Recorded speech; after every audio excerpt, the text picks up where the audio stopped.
So my laptop is having some troubles. Oh, yeah. Give me a minute.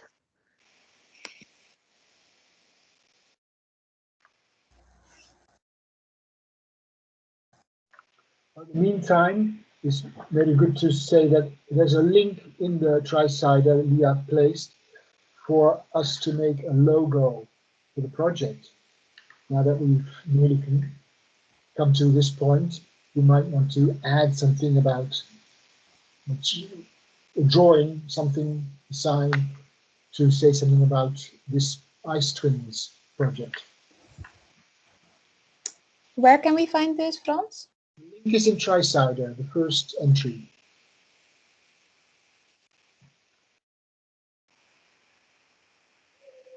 The Twiddler.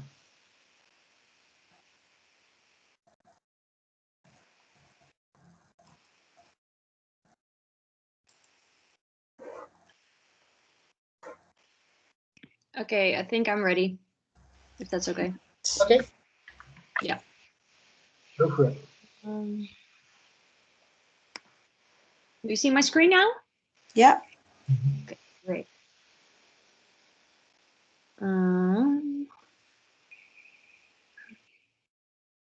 Okay, we'll do it like this.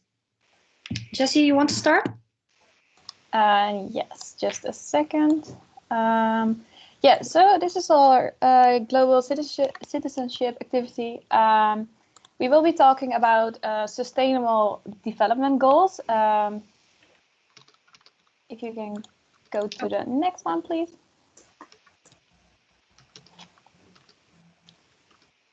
So we're group 5 and we made this activity. We will be discussing a few of the sustainability or sustainable development goals that were made by the United Nations. There were 17 goals that were put up in 2015 to be met by 2013, or that's the goal to have them be met by 2013. So these 17 global goals, officially known as the Sustainable Development Goals or SDGs, we will be discussing 4 of them, but there are 17 in total. And some of these, sorry, can you go back one? Oh, sorry. Thanks. So the first one is no poverty. The second one is zero hunger, and it's just a general idea is just that the world is a better place by 2030. So that has to do something with climate, education, equality, and so you get an idea what these goals are about. Yes.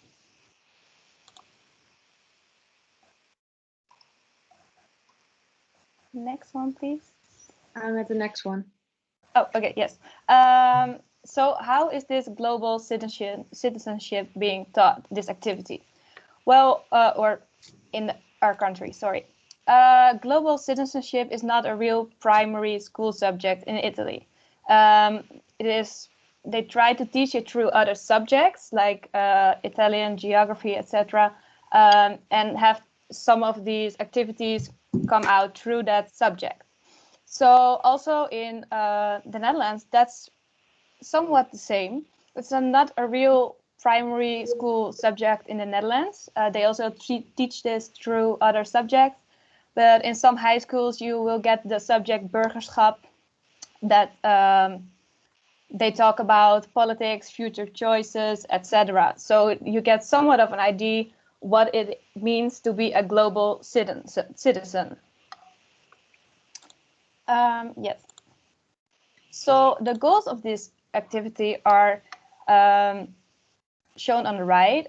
This activity is intended for pupils at the end of primary school, ages 10 to 11. I think this is middle school in Italy.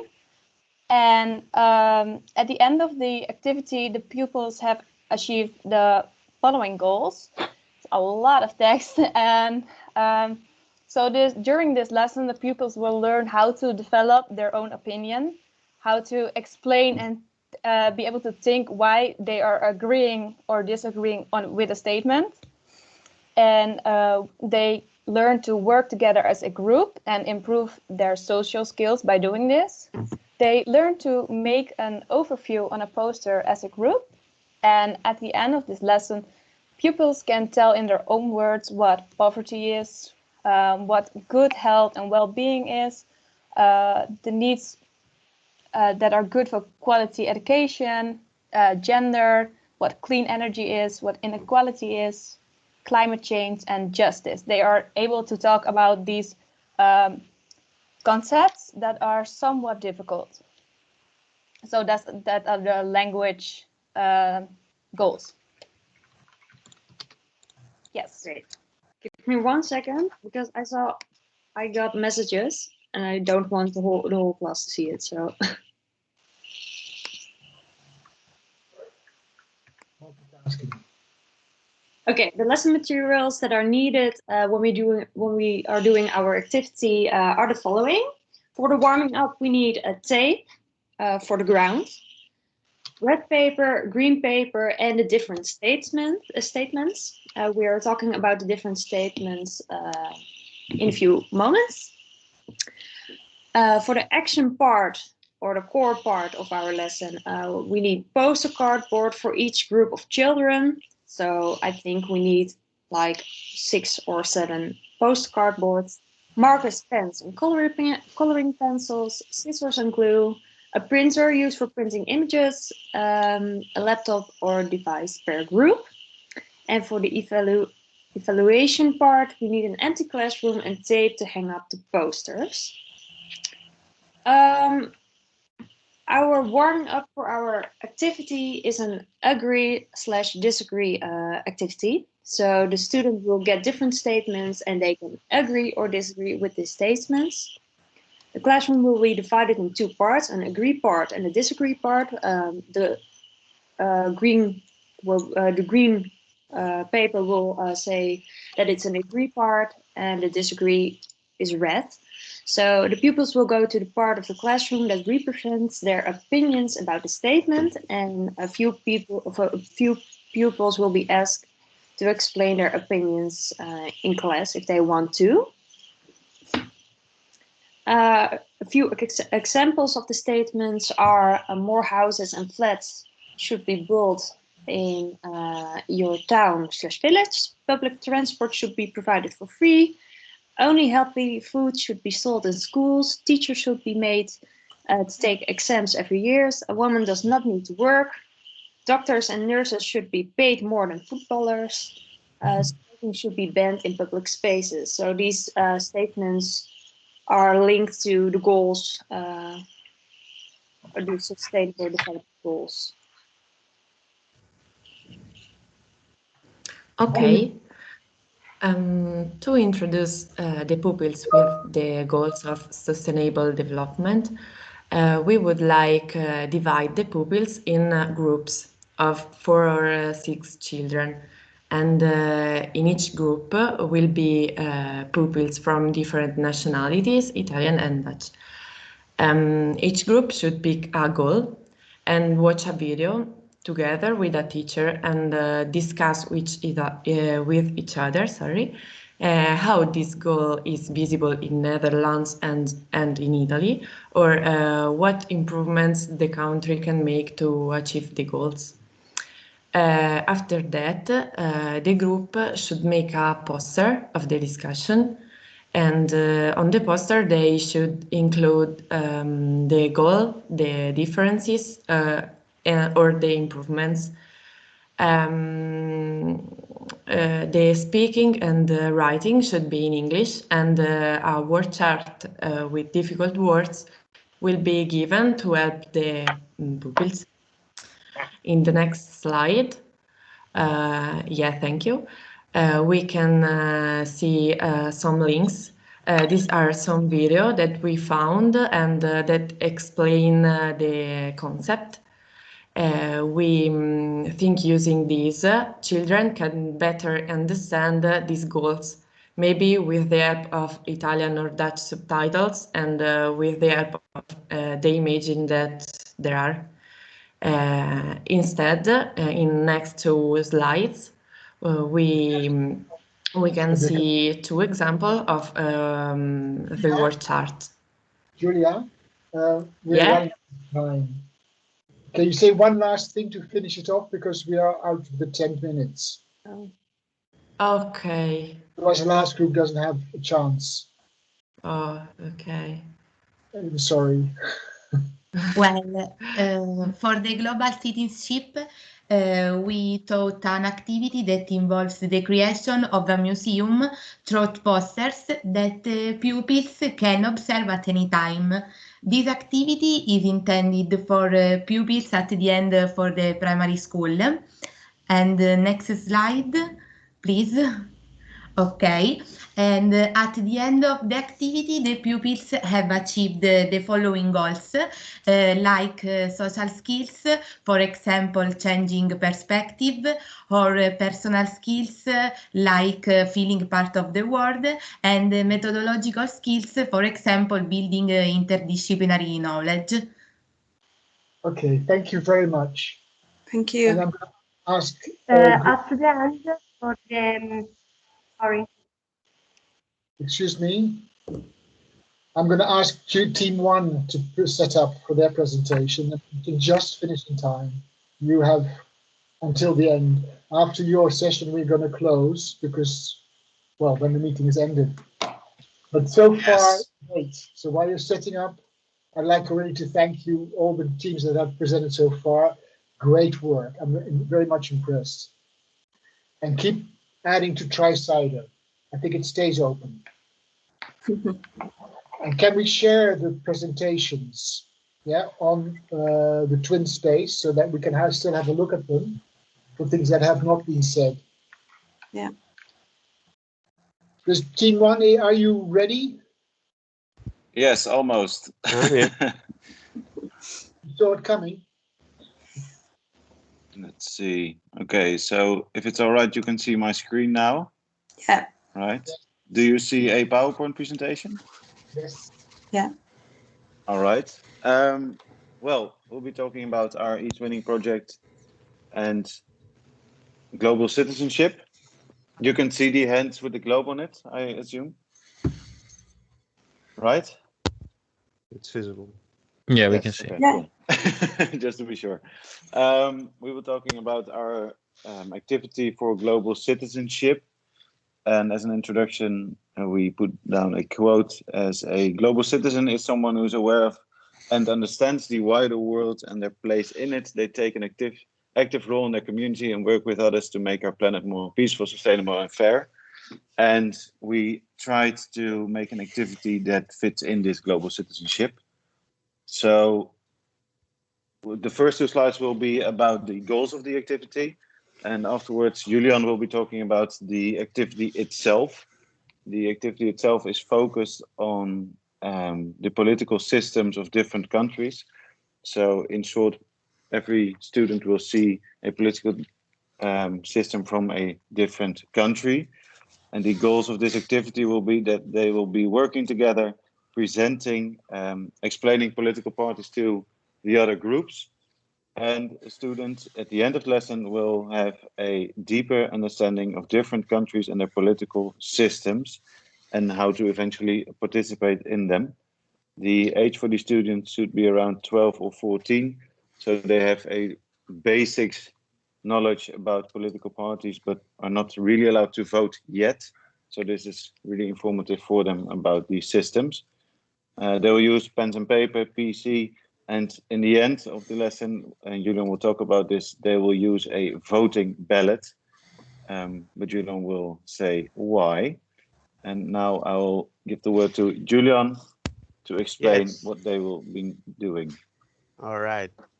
Our activity has 6 steps.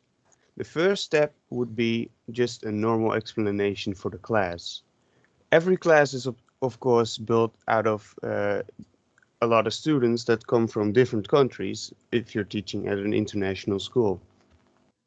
And what we're going to do is, depending on the different countries where the children originate from in the class, we will set those up as our main countries for a thing? We'll usually choose about 4, but it depends on how big the class is and how many students there are. For this presentation, we have chosen 4, and you will soon see which ones those are. Yeah, thank you.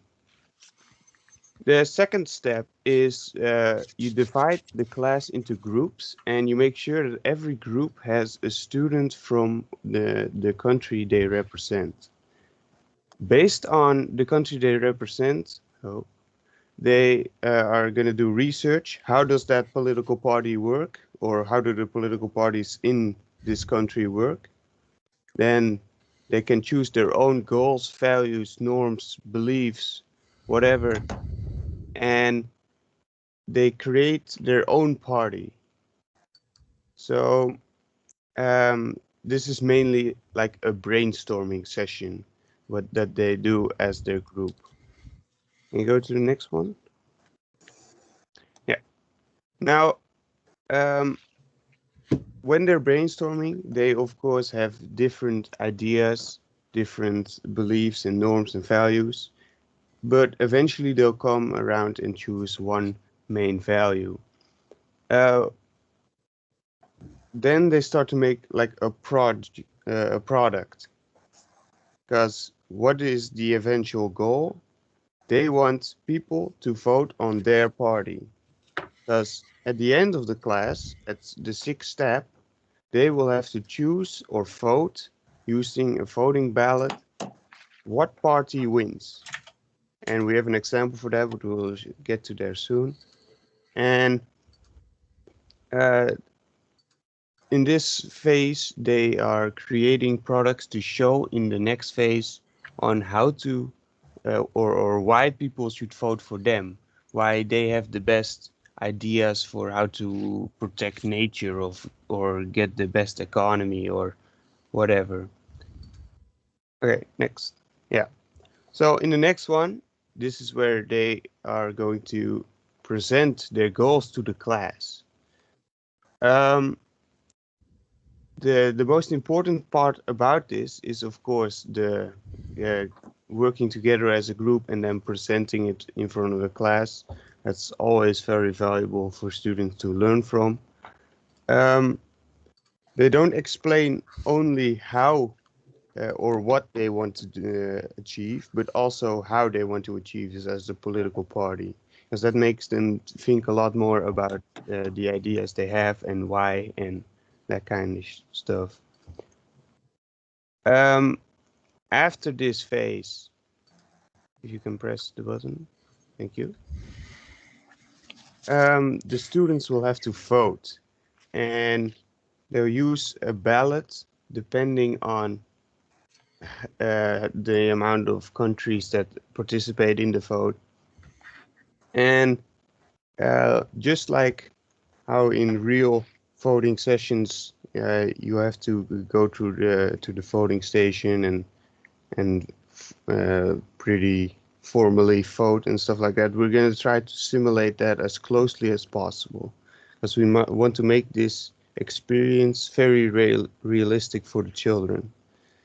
That way, when they get to eventually vote themselves, they already know how it works, and that would make it a lot easier for them to do and more probable that they actually go vote.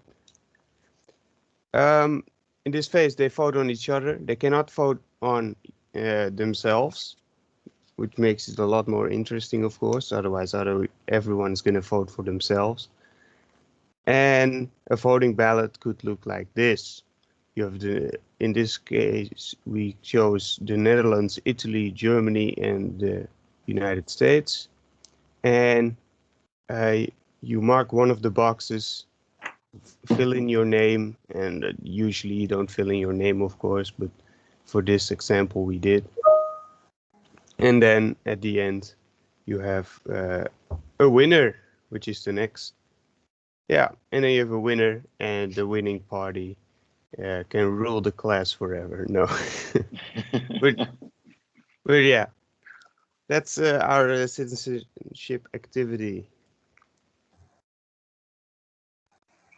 If someone can take over for the evaluation. Yeah, Frans, do we have time or? We have 1 minute. It's now 1 o'clock. Okay, we got 1 minute. Okay, I will just rapidly go through the evaluation part. So after this activity, the teacher and students will talk about the activity itself. So talk about all the mentioned political parties and what did the students learn? And did they learn about new parties, about parties from another country?